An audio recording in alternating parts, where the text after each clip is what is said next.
Globo Esporte. Oferecimento Universidade de Franca. Matrículas abertas para pós-graduação em Lato Sensu e MBA.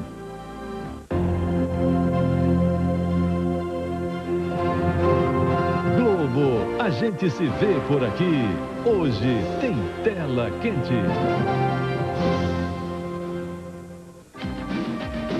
Jornal Hoje. Oferecimento Savenhago Supermercados. Ponha mais Savenhago em sua vida e aproveite a variedade dos biscoitos e popó.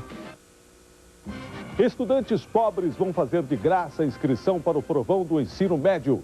Choque de aviões causa uma crise internacional. A China acusa os Estados Unidos de espionagem e detém 24 americanos. O ex-presidente da Iugoslávia na cadeia. Milosevic é acusado de corrupção e crimes contra a humanidade. Infecção hospitalar. O Brasil entra na guerra contra a sexta causa de mortes no país.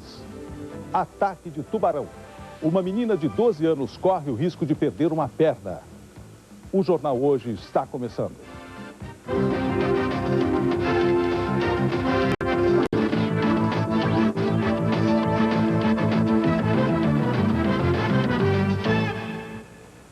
Boa tarde.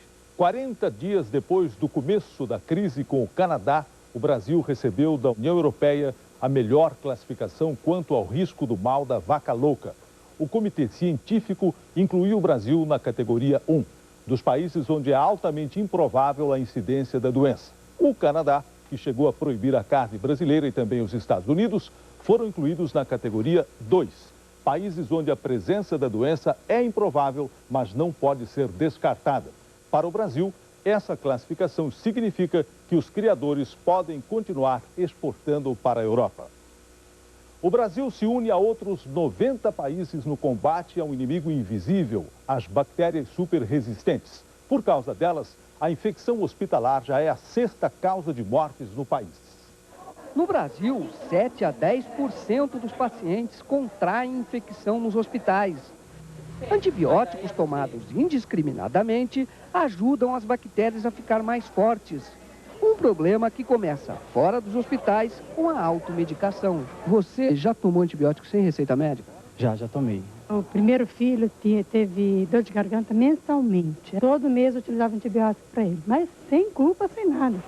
2 outros hábitos também são recriminados pelos médicos. Um problema comum é o do paciente que não toma o antibiótico durante todo o tempo necessário.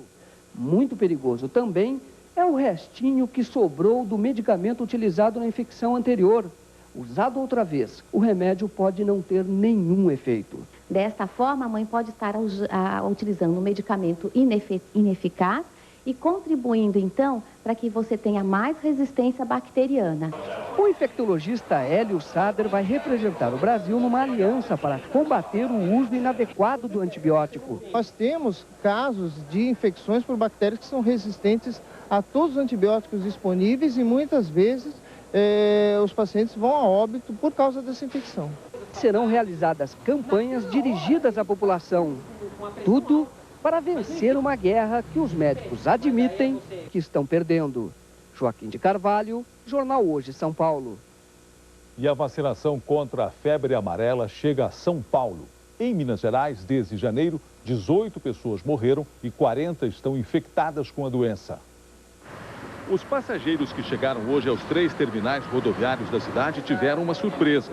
A vacinação contra a febre amarela atinge a todos que viajam para Minas Gerais e regiões centro-oeste e norte do país.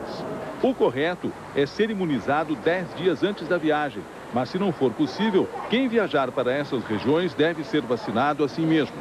A ação da vacina contra a febre amarela dura 10 anos.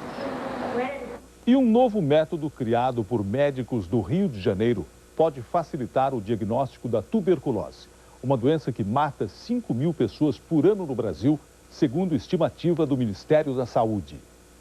Os sintomas se confundem com os da gripe: febre, emagrecimento e tosse persistente por mais de 3 semanas. De acordo com a Organização Mundial de Saúde, 2 milhões de pessoas morrem vítimas de tuberculose por ano no mundo. No Brasil, surgem 90 mil novos casos a cada ano e os médicos alertam: a tuberculose é a segunda maior causa de morte por doença infecto-contagiosa, depois da AIDS. O estado do Rio é o campeão nacional da doença. A cada ano surgem 18 mil novos casos. A doença tem cura se o diagnóstico for rápido e o paciente começar logo o tratamento. O problema é que o diagnóstico é feito com material colhido na expectoração, só que muitas pessoas não conseguem expectorar espontaneamente. Isso levou professores do Hospital do Fundão, no Rio, a pesquisar um novo exame para descobrir a doença. Simples, rápido e barato. Uma nebulização com uma solução concentrada de sal ajuda o paciente a tossir e expectorar. O material colhido é levado para o laboratório. O resultado sai no mesmo dia. O seu mérito é na sua simplicidade. E ele é capaz de detectar a tuberculose nos pacientes que não são capazes de expectorar espontaneamente. O custo do exame é em torno de R$ 34, apenas 10% do valor de uma broncoscopia, um dos exames mais usados para coletar a secreção. O novo método foi publicado numa das principais revistas de pneumologia do mundo. Viviane Lima, Jornal Hoje, Rio de Janeiro. Uma menina de 12 anos foi atacada por um tubarão numa praia do Rio Grande do Norte. Ela corre o risco de perder a perna. Ângela Cardoso tem 12 anos e teve a perna esquerda dilacerada por um tubarão. Ela brincava com mais 2 amigas em uma praia da cidade de Macau, a 190 quilômetros de Natal, para onde foi trazida. Os médicos não autorizaram Ângela a gravar entrevista. A menina contou à mãe que na hora do ataque estava num local raso e que o tubarão era menor do que ela. Ela achava que era a menina que estava brincando com ela. Quando ela viu que era um tubarão, o que é que ela fez? Gritou, chamou socorro, aí Deus, rapaz, socorreu ela. Com o ataque, Ângela teve exposição óssea na coxa e lesões na articulação do joelho.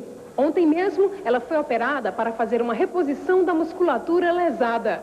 Ainda não dá para saber se Ângela vai perder a perna. Ângela Bezerra, Jornal Hoje, Natal. O roubo de cabos é uma preocupação para as companhias telefônicas. No Paraná, o prejuízo causado pelos ladrões chegou a R$ 500 mil só no ano passado. E quem acaba sofrendo é o assinante, que fica com o telefone mudo. Funcionários da empresa telefônica repõem 200 metros de cabos roubados. Foi o 5º roubo em 10 dias em São José dos Pinhais, na região de Curitiba. O interesse dos ladrões é o cobre, vendido em ferros velhos por até R$ 2,50 o quilo. Quem depende do serviço fica no prejuízo. O dono desta metalúrgica